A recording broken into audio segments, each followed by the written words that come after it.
Ladies and gentlemen, boys and girls, welcome to another Mr. Doctor 2013 Doctor Who DVD review. And today we are continuing.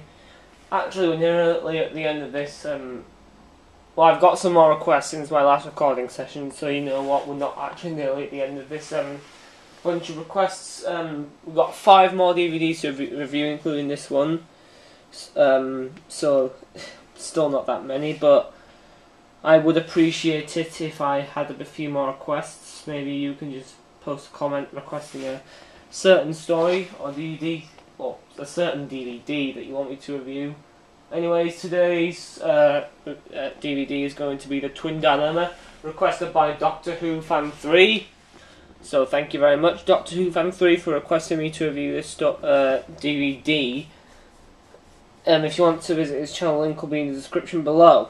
So, without further ado, oh, by the way, if you want to request a DVD review and see what DVDs I have, I'll post a link to my collection update for July 2014. So anyway, let's dive right into the infamous Doctor Who, The Twin Dilemma. Okay, so we're going to start out here. We have the BBC DVD logo here. Sorry.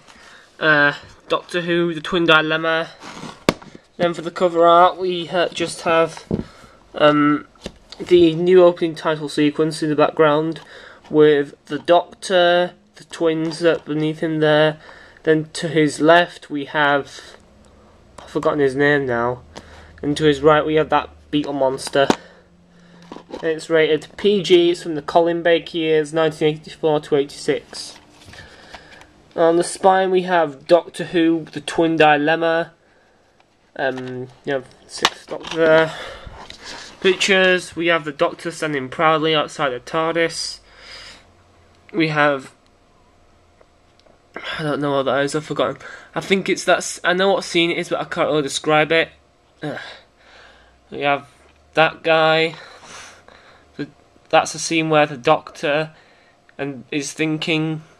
He's just thinking. I think it's in episode 3 with Perry there as well, and that beetle monster thing. So, Doctor Who: The Twin Dilemma, starring Colin Baker by Anthony Stephen. The Doctor has regenerated, and all is not well. Confused, angry, and acting strangely, the new Doctor decides to become a hermit. So he takes his concerned companion Perry to a desolate asteroid where he plans to live for several centuries. The time travellers soon uncover a plot that threatens the entire galaxy. But why has an alien gastropod kidnapped twins, and will the Doctor recover in time to find out? Special features here, we've got commentary by Colin Baker, the Doctor, Nicola Bryant, Perry, and Kevin McNally, Hugo. The Starman, an interview with Doctor Who title sequence designer Sid Sutton. Look 100 years younger. Colin Baker and comedian Amy Lane discuss the Doctor's costumes over the years. Doctor's costumes. Stripped for action, the 6th Doctor.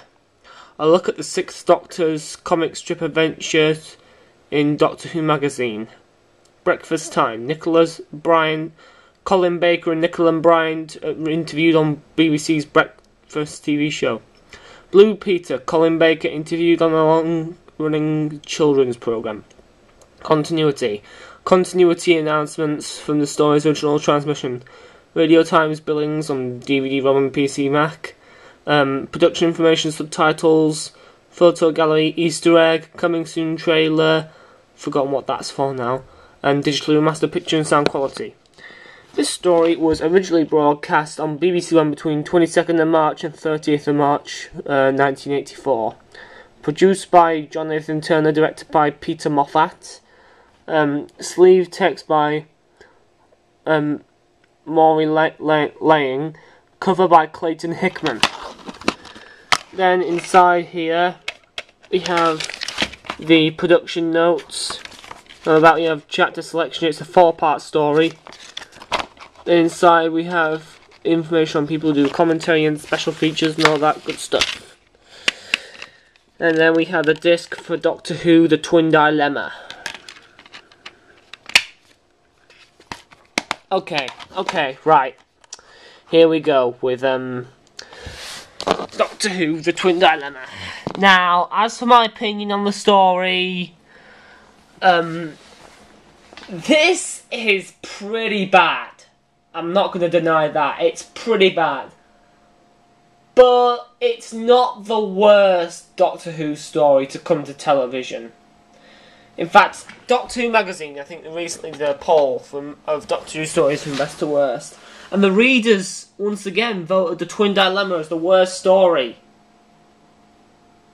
It is bad. It is bad, but come on. Worst story ever? No, there are worse stories. Love and Monsters, that's what should have been the worst story of all time. That's just awful. And The Rings of Akhaten was in the top 10 worst. That was good. And The Day of the Doctor was #1. Well, then again, that's pretty predictable, but anyway, that's for a whole other video. The Twin Dilemma, I think it has a really, really stupid premise. I mean, these twins get kidnapped for just so, because they have the brains to do something that this old man who's wanting to do, who's working for this Beetle guy. I'm sorry, I've forgotten the names and stuff like that, but it's just really, really stupid and dumb plot, and the Doctor wants to become a hermit. I mean, this is the most insane regeneration I've ever seen. I mean, Colin Baker as the Doctor, he is just... His Doctor is a right knobhead in this one, honestly. I mean, in season 22 and 23, he'll become a much better character, but in this one, his character is just immensely unlikable and selfish. I mean, I know he's just regenerated, but he could have been written a lot better. I mean, Anthony Stephen doesn't get Doctor Who, and I'm not surprised that this is the only script he wrote, to my knowledge. But having said that, it's not unwatchable, because there are some hilariously entertaining moments, and you can laugh at how bad this really is. It's one of those that, you know, it's not so bad it's good, but it's but it's watchable. And, you know, you can just enjoy picking out the bad bits whilst watching it. There's nothing that made me want to turn it off in disgust like Love and Monsters. Because it's not the worst story in the world. I mean, Asylum of the Daleks is worse than this, I actually think.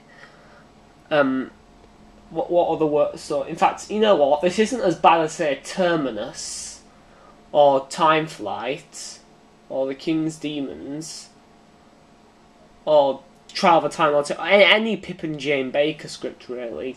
Well, Mark of the Rani was decent, but it's not worse than, say, Time of the Rani or Terror of the Vervoids.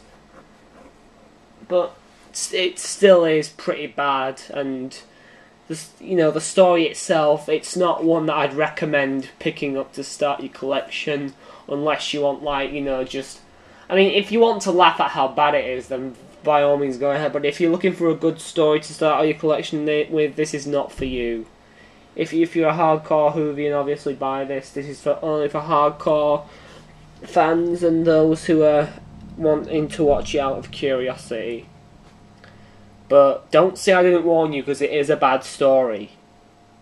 It is bad. It's not horrible. It's not this abomination. But you know what? It's still pretty bad. The story itself, I'd give a 4 out of 10. But anyway, this DVD, actually, I'd probably bump it up to a... I don't know, I mean, the special features on it, yeah, I'd just give it an extra point, really, because I'm not bothered for special features, but you know what, if you like special features, there's plenty on here. There's not I don't think there's quite as much on here than there is on any other Doctor Who DVD, but still a decent amount, so I give this DVD a 5 out of 10 for the special features on it, but the story itself gets a 4 out of 10. So that's going to be that for now, guys. This has been a pretty short review, but you know what, it's a single DVD release, so it's obviously going to get a shorter review than any of the others would. But anyway, that's it for now. This is Mr. Doctor 2013 saying word out. And next time on Doctor Who DVD reviews, we are going to look at The Brain of Morbius. So I'll see you then.